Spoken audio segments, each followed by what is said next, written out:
कं कं कं कालदुष्टं जलनिधितरणं राक्षसानां विनाशे दक्षं श्रेष्ठं कविनां त्रिभुवनचरणं प्राणिनां प्राणरूपं ह्वां ह्वां ह्वां ह्वां सततं त्रिभुवनरचितं दैवतं सर्वभूतो देवानां च त्रयाणां फणिभुवनधरं कुर्वंस्तुते मंगलम। जय जगन्नाथ। मु ज्योतिर्विद चंद्रशेखर नायक मोर चैनल ज्योतिषर जातक को आपण मानंको मोर अंतरर गभीरतम प्रदेशरू स्वागत जनाऊँगी। बंधुगण, आमे जो लग्न सीरीज आरंभ करथिले मेष ठारू धनु लग्नर भाग 1 पर्यंत आमे माने पढ़िचंती। आज सेही क्रम रे आमे जीवा धनु लग्नर कुंडली किपरि विचार करिबा तार भाग 2 आउ पार्ट हला 282 282। ताल बंधुगण, आमे धनु लग्न विषय रे पूर्व अध्याय रे पढ़िथिले। कारक ग्रह किए, अकारक किए, शिक्षा विषय रे पढ़िथिले, विवाह विषय रे पढ़िथिले। ताल बंधुगण, आज आमे आउ केतोटी कथा उपरे आलोकपात करिबा। देखिबा जे मनीष पई सर्वश्रेष्ठ होउछि तार वृत्ति। वृत्ति की नेई करी ही मनीषर परिचयटी सृष्टि हेई थाए।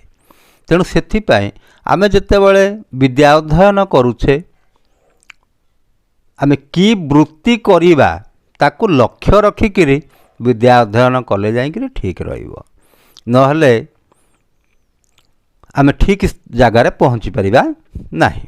ताल बंधुगण देखंतु, आमे जदि वृत्ति विषय रे आलोचना करिबा ताहले आमे इनडायरेक्टली शिक्षा कथा आलोचना करिबा। मु तो शिक्षा कथा आगुरु कहि देइछि। एबे देखंतु वृत्ति भित्तिक शिक्षा आमे केमिति ग्रहण करिबा मु सेति पय लेखिछि जे धनु लग्नर जेतेबेले कुंडलीटी हेइछि। बंधुगण देखंतु, जदि एई पर्टिकुलर जगार आपणकर ल बोलिकिरी लेखा जाइछि बा 1 बोलिकिरी लेखा जाइछि ताहले आपण माने जानिबे जे एटा होउछि धनु लग्नर कुंडलीटी। ताल देखिबा बंधुगण, सूत्र हिसाब रे कोन कहउछंती, रवि होंतु बा बृहस्पति होंतु जदि केंद्र त्रिकोण रे जदि थिबे ताहले आपण माने जानिबे आपण गोटे चाकरी करिबा लागि योग्य अटंती। आपण चाकरीटीए करिबा पय उपयुक्त व्यक्ति विशेषटीए हेई थांती। अच्छा बंधुगण, आपणक मन रे गोटे प्रश्न आसुथिबो जे रवि कौन पाई फिर बृहस्पति कौन पाई। देखंतु बंधुगण, बृहस्पति होउछंती लग्नर मालिक, सी जातकर हेडमास्टर। तेणु सी जेतेबेले केंद्र बा त्रिकोण रे रही जाती श्रेष्ठ फलटीए दियंती। पाठ कहूँ किम कुर्वन्ति ग्रहा सर्वे केन्द्रीयस्य बृहस्पति। बृहस्पति जदि केंद्र घर कौ कौटा 1 4 7 10 मु सबू एपिसोड मानकर कहूँ। आ त्रिकोणर अर्थ होउछि 1 5 आ 9। ताले एई घर मानंकरे जदि रवि हुवंतु बा बृहस्पति हुवंतु। अच्छा बृहस्पति तो गले लग्नर मालिक, ताले रवि कौन पाई। बंधुगण देखंतु, धनु लग्न पाई रवि गोटे मुख्य भूमिका निर्वाह करती। ता कारण रवि होउछंती एई घरर मालिक। आ एईटा होउछि नवम घर। नवम घर अर्थ भाग्यर घर। बंधुगण देखंतु, आपण जदि कौनसी कार्य सक्सेस होगापी चाहूँगी, जदि आपण को भाग्य साथ दौछि ताहले आपण नहला कामटी भी करदे पारिबे। आ जदि भाग्य आपण को साथ दौ नाही ताहले आपण जेकोसी कार्य कले मध्य फेलुअरटे होउछंती बा आशानुरूप फलटीए पाउनाहांती। तेणु रवि जदि भाग्य घरर मालिक होई करी से कौनसी केंद्र रे माने 1 4 7 10 रे बा जदि बृहस्पति सेमती 1 4 7 10 बा 5 9 घरे जदि रहुछंती ताला आपण जानिबे ଇ ଜାତକଟି ଗୋଟେ ଚାକିରି କରିବା ପାଇଁ ଉପଯୁକ୍ତ ବ୍ୟକ୍ତିତ୍ୱଟିଏ। ଆଚ୍ଛା ବନ୍ଧୁଗଣ, ତାପରେ ସେକେଣ୍ଡ ସୂତ୍ର ଦେଖନ୍ତୁ, ମଙ୍ଗଳ ଆଉ ଶୁକ୍ର ଯଦି କେନ୍ଦ୍ର ତ୍ରିକୋଣରେ ଥିବେ, ତାହେଲେ ବନ୍ଧୁଗଣ ଦେଖନ୍ତୁ, ମଙ୍ଗଳ ହେଲେ ପଞ୍ଚମ ଘରର ମାଲିକ, ଏଇଟା ହେଲା ପଞ୍ଚମ, ସେଇ ଘରର ମାଲିକ ହେଲେ ମଙ୍ଗଳ। ଆଉ ଶୁକ୍ର, ଶୁକ୍ର ହେଉଛନ୍ତି ଏଇ ଘରର ମାଲିକ, ଏକାଦଶ ଘରର ମାଲିକ। ଏକାଦଶ ଘର ଅର୍ଥ କ'ଣ? ଏକାଦଶ ଘରର ଅର୍ଥ ହେଉଛି ଆୟର ଘରଟି। ତାହେଲେ ବନ୍ଧୁଗଣ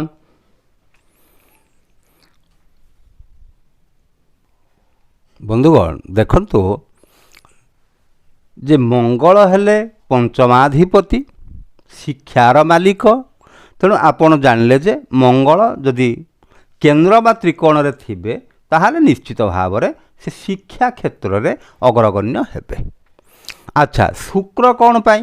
ନା ଶୁକ୍ର ହେଉଛନ୍ତି ଏକାଦଶ ଘରର ମାଲିକ ଆଉ ଷଷ୍ଠ ଘରର ମାଲିକ। ଷଷ୍ଠ ଘରର ମାଲିକ ଅର୍ଥ ହେଉଛି ହାଉସ୍ ଅଫ୍ କମ୍ପିଟିସନ୍ର ମାଲିକ। ଆପଣ ଯଦି କୌଣସି ଚାକିରି କରିବା ପାଇଁ ଚାହୁଁଛନ୍ତି, ବହୁତ ଗୁଡ଼ିଏ ପ୍ରତିଯୋଗୀ ଅଛନ୍ତି, ଆପଣ ତାଙ୍କ ଭିତରେ ପରୀକ୍ଷା ଦେଇକରି କ୍ୱାଲିଫାଏ କଲେ ଯାଇକରି ଚାକିରିଟିଏ ପାଇବେ। ଆଉ ଏକାଦଶ ଘର ଅର୍ଥ ଆୟର ଘରଟି, ମାନେ ଯେଉଁ ଆୟଟି କରିବେ। ତେଣୁ ସେଥିପାଇଁ ବନ୍ଧୁଗଣ ଦେଖନ୍ତୁ, ଯଦି ମଙ୍ଗଳ ଆଉ ଶୁକ୍ର କେନ୍ଦ୍ରରେ ହେଉ ବା ତ୍ରିକୋଣରେ ହେଉ ଯଦି ଯୁକ୍ତି କରିକିରି ଥିବେ ବା ପରିବର୍ତ୍ତନ କରିଥିବେ, ଉଦାହରଣ ମଙ୍ଗଳ ଏଠିକି ଆସିଥିବେ, ଶୁକ୍ର ସେଠିକି ଯାଇଥିବେ, ତାହେଲେ ମଧ୍ୟ ହେଇପାରିବ। ଆଚ୍ଛା, ତାପରେ ଥାର୍ଡ଼ ସୂତ୍ରଟି କହୁଛନ୍ତି କ'ଣ? ପଞ୍ଚମେଷ ଉଚ୍ଚରେ ଥିବେ। ବନ୍ଧୁଗଣ ଏଠି ପଞ୍ଚମେଷ କହିଲେ ଆମେ କାହାକୁ ବୁଝୁଛେ? ପଞ୍ଚମେଷ ହେଉଛନ୍ତି ମଙ୍ଗଳ। ମଙ୍ଗଳଙ୍କର ଗୋଟିଏ ଉଚ୍ଚ ଘର ଅଛି, ସେ ଘରଟି କିଏ? ସେ ଘରଟି ହେଉଛି ମକର ରାଶିର ଘର। ମଙ୍ଗଳ ଏଇ ଜାଗାଟିରେ ଅଛନ୍ତି। ଯଦି ମଙ୍ଗଳ ଏଇ ଧନସ୍ଥାନରେ ରହିଯାଇଛନ୍ତି, ଶିକ୍ଷାର ମାଲିକ ଧନସ୍ଥାନରେ ରହିବାର ଅର୍ଥ ହେଉଛି ମଙ୍ଗଳ ସେଠି ଉଚ୍ଚରେ ରୁହନ୍ତି, ଆଉ ତାଙ୍କର ଚତୁର୍ଥ ଦୃଷ୍ଟିରେ ସେ ଶିକ୍ଷା ଘରଟି ଅର୍ଥାତ୍ ନିଜ ଘରଟିକୁ ସେ ନିଜେ ଦେଖୁଛନ୍ତି। ଆଉ ଗୋଟିଏ ବଡ଼ କଥା ହେଉଛି, ସେ ଏଇ ଘରେ ରହିବାର ଅର୍ଥ ହେଉଛି ତାମାନେ ସେ ଅଷ୍ଟମ ଦୃଷ୍ଟିରେ ସେ ଦେଖୁଛନ୍ତି ଭାଗ୍ୟ ଘରଟିକୁ। ତାହେଲେ ବନ୍ଧୁଗଣ ଦେଖନ୍ତୁ, ତାହେଲେ ନିଶ୍ଚିତ ଭାବରେ ସେ ବ୍ୟକ୍ତି ଗୋଟେ ଚାକିରି ବାକିରି କରିବା ପାଇଁ ଗୋଟିଏ ଉପଯୁକ୍ତ ବ୍ୟକ୍ତି ବିଶେଷଟିଏ ହେଇଥାନ୍ତି। ଠିକ୍ ଅଛି ବନ୍ଧୁଗଣ। ତାପରେ ଦେଖନ୍ତୁ, ଇଏ ତ ଗଲା ଚାକିରି କଥାଟିଏ। ତା ମାନେ କ'ଣ ସମସ୍ତେ ଚାକିରି କରିବେ?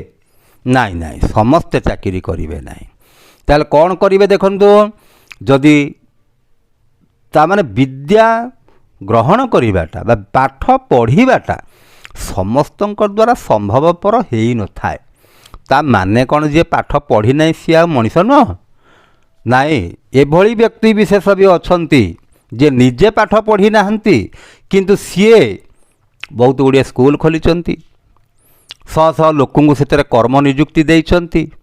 ତାହେଲେ ଦେଖନ୍ତୁ, ଆମେ କେମିତି ଜାଣିବା ସେ ବିଜନେସମ୍ୟାନ୍ ହେବେ ବୋଲି?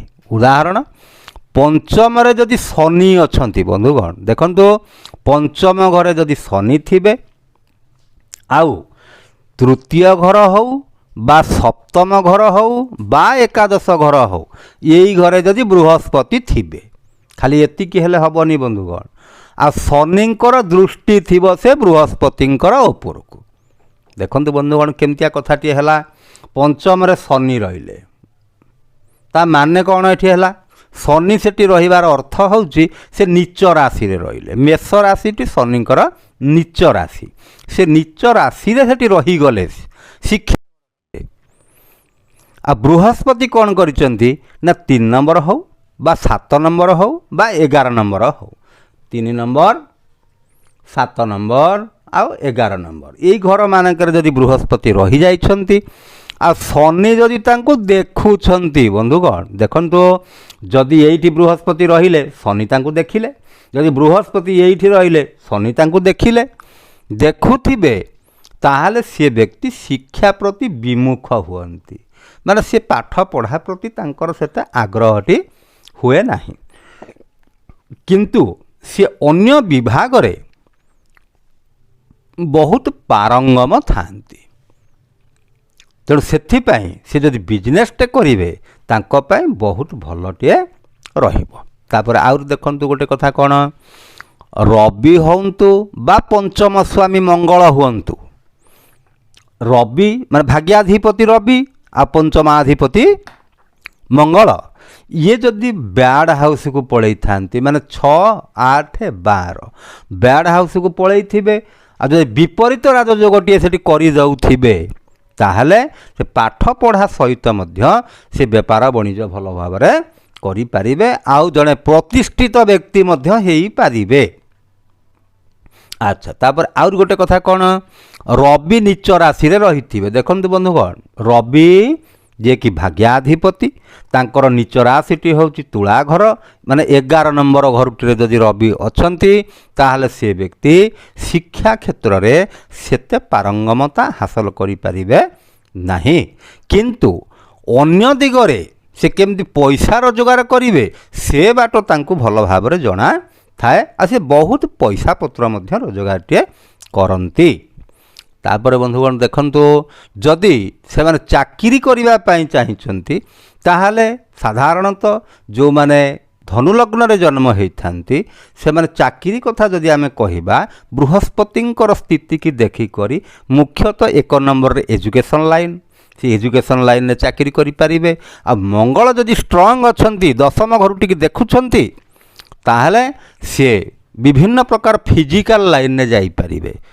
जमती आमर आर्मी एयरफोर्स सीबीआई सीआईडी ई प्रकार लाइन मानक से जाई भी पारिबे आ जदि व्यवसाय करने से चाहूँगी व्यवसाय अर्थात 10म घरटी हूँ वृत्तिर घर ये घरटीर मालिक होउछन्ति बुध होइथिबारु से व्यवसाय करने भल मन तांकर होइथाए ताहले यदि व्यवसाय से माने करिवे मुख्यतः कंप्यूटर भित्तिक व्यवसाय जो व्यवसाय कंप्यूटर यूज होउछि से काम गुड़िया करें एडमिनिस्ट्रेशन लाइन में भी जाइपारे आ मुख्यतः जदि से सिविल सर्विस परीक्षा दियंती ताले आईएफएस इंडियन फॉरेन सर्विस जदि से जाइपारती मुख्यतः बुध जदि 10म घरे थांती भद्रपंच महापुरुष राज्य गोटे करूथांती ताहले से यही प्रकार जिनसटे पाइपारती।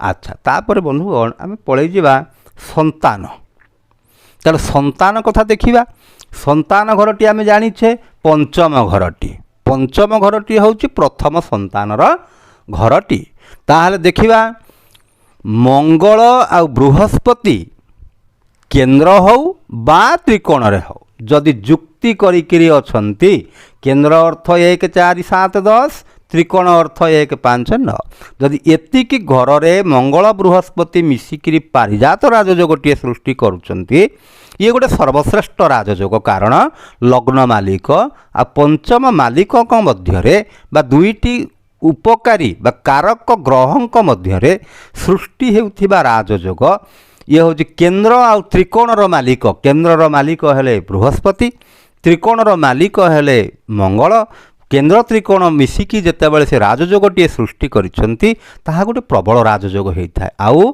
सुसंतानटीए सृष्टि होता है। बंधुगण देखंतु द्वितीय पॉइंट को जीवा द्वितीय रे मंगल थिबे एई जगार द्वितीय रे मंगल लग्न बा नवम रे जदि नवम रे जदि बृहस्पति थिबे द्वितीय रे मंगल थिबे लग्न रे बृहस्पति थिबे सॉरी नवम रे बृहस्पति थिबे नवम माने एई घरटा एई घरे बृहस्पति अछंती बृहस्पति रहिबार अर्थ कोन ए घरे रहिबार अर्थ होची पंचम दृष्टि रे लग्न को देखुचंती सप्तम दृष्टि रे तृतीय घर को देखुचंती आउ नवम दृष्टि रे शिक्षा घरटी को पंचम घरटी को बा संतान घरटी को देखुचंती ताहले श्रेष्ठ संतानटीए मध्य जन्म हेइथाय। 3 नंबर पॉइंट को जीवा पंचमेश लग्न रे बा नवम रे जदि पंचमर मालिक जे होउचंती मंगल सी जदि ରବିଙ୍କର ଘରେ ବା ସିଂହ ରାଶିରେ ରହିଛନ୍ତି ଆଉ ବୃହସ୍ପତିଙ୍କର ଘର ବା ଧନୁ ରାଶିରେ ରହିଛନ୍ତି, ତାମାନେ ଜାଣିବେ ଶ୍ରେଷ୍ଠ ସନ୍ତାନଟିଏ ଜନ୍ମ ହୁଏ। ନବମରେ ଯଦି ଶନି ରହିଥାନ୍ତି, ରବିଙ୍କର ଘରେ ଯଦି ଶନି ରହିଥାନ୍ତି, ସନ୍ତାନ କଷ୍ଟ ହେଇଥାଏ, ଅର୍ଥାତ୍ ସନ୍ତାନ ତାଙ୍କ ବିଳମ୍ବ ହେଇଥାଏ। କେତେ ଦମ୍ପତି ଅଛନ୍ତି ଯେଉଁମାନଙ୍କର ବିବାହ ଆସି 20 ବର୍ଷ 25 ବର୍ଷ ହେଲାଣି, କିନ୍ତୁ ହେଲେ ବି ବର୍ତ୍ତମାନ ସୁଦ୍ଧା ତାଙ୍କ କୋଳରେ ଛୁଆଟିଏ ନାହିଁ। ତାହେଲେ ସେହି ପ୍ରକାର ବ୍ୟକ୍ତିବିଶେଷ ଯଦି ନବମରେ ଶନି ରହିଥାନ୍ତି, ସନ୍ତାନ କଷ୍ଟଟିଏ ସେ ଦେଇଦିଅନ୍ତି। ଆଚ୍ଛା, ତାପରେ ଆଉ ଗୋଟେ କଥା ଦେଖିବା, ପଞ୍ଚମରେ ଯଦି ବୁଧ ଥାନ୍ତି, ବୁଧ ମଙ୍ଗଳଙ୍କ ଘରେ ରହିଲେ ତା ମାନେ କ'ଣ?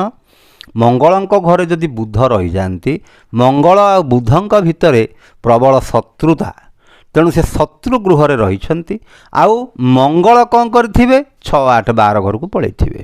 6 ଘର ହେଉ, 12 ଘର ହେଉ, 8 ଘର ହେଉ, ଯଦି ପଳାଇ ଯାଇଛନ୍ତି ତାହେଲେ ତାଙ୍କର ସନ୍ତାନ ନିଶ୍ଚିତ ଭାବରେ ଡେରିରେ ସନ୍ତାନ ହେବ। ବହୁତ ଉପଚାର ପରେ ଯାଇକରି ସନ୍ତାନଟିଏ ହାସଲ କରିବେ। ବନ୍ଧୁଗଣ, ତାପରେ ଦେଖନ୍ତୁ ଆମେ ଆୟ କଥାଟି ପଢ଼ିବା। ଆୟୁ ଦେଖିବା, ପରମାୟୁ। ଅଷ୍ଟମ ଘରଟି ହେଉଛି ଆୟୁର ଘର। ଅଷ୍ଟମ ସ୍ୱାମୀ ହେଉଛନ୍ତି ଚନ୍ଦ୍ରମା। ତେଣୁ ସୂତ୍ର କହୁଛନ୍ତି ଯଦି 6 କିମ୍ବା 8ରେ ଯଦି ଚନ୍ଦ୍ର ରହିଥାନ୍ତି ବ୍ୟାଡ଼୍ ହାଉସ୍ରେ, ଅଷ୍ଟମ ଘର ମାଲିକ ଅଷ୍ଟମରେ ଯଦି ରହିଯାଇଛନ୍ତି ତାକୁ ଦୀର୍ଘାୟୁ ଯୋଗ କୁହାଯାଏ, ସୂତ୍ର କହୁଛି। ଲଗ୍ନ ମାଲିକ ଯଦି ଅଷ୍ଟମକୁ ପଳାଇ ଯାଇଥାନ୍ତି ତାକୁ ଦୀର୍ଘାୟୁ ଯୋଗ କୁହାଯାଏ। ଠିକ୍ ଅଛି ବନ୍ଧୁଗଣ, ତାହେଲେ ଇଏ ହେଲା ଦୀର୍ଘାୟୁ ଯୋଗ। ଆଉ ତାପରେ ଯଦି 6 କିମ୍ବା 8 କିମ୍ବା 10 ଏଇ ଘରେ ଯଦି ଶନି ରହିଯାଇଥାନ୍ତି, ତାହା ମଧ୍ୟ ଦୀର୍ଘାୟୁ ଯୋଗଟିଏ ସୃଷ୍ଟି କରିଥାନ୍ତି। ଆଉ ନବମରେ ଯଦି ବୃହସ୍ପତି ରହିଥାନ୍ତି, ସିଏ ମଧ୍ୟ ଦୀର୍ଘାୟୁ ଯୋଗଟିଏ ସୃଷ୍ଟି କରିଥାନ୍ତି। ଆଉ ମୁଖ୍ୟତଃ ମନେ ରଖିଥାନ୍ତୁ ବନ୍ଧୁଗଣ, ଛୋଟିଆ ସୂତ୍ରଟିଏ, ଯଦି ଶନି କିମ୍ବା ରାହୁ କିମ୍ବା କେତୁ ଯଦି ଅଷ୍ଟମ ଘରଟିରେ ରହିଯାଇଥାନ୍ତି, ତାହେଲେ ଆପଣ ଜାଣିବେ ଆପଣଙ୍କ ଜାତକଟି ଗୋଟେ ଦୀର୍ଘାୟୁ ଜାତକ। ତାହେଲେ ବନ୍ଧୁଗଣ, ମୁଁ ଭାବୁଛି ଆପଣମାନେ ତାକୁ ବୁଝି ସାରିଲେଣି। ଯଦି ବୁଝିଥିବେ ଆପଣମାନଙ୍କୁ ଭଲ ଲାଗିଥାଏ ତାହେଲେ ଲାଇକ୍ କରିବେ, ସେୟାର କରିବେ, ସବସ୍କ୍ରାଇବ୍ କରିବେ। ହଉ, ଏତିକିରେ ରହିଲି। ଜୟ ଜଗନ୍ନାଥ।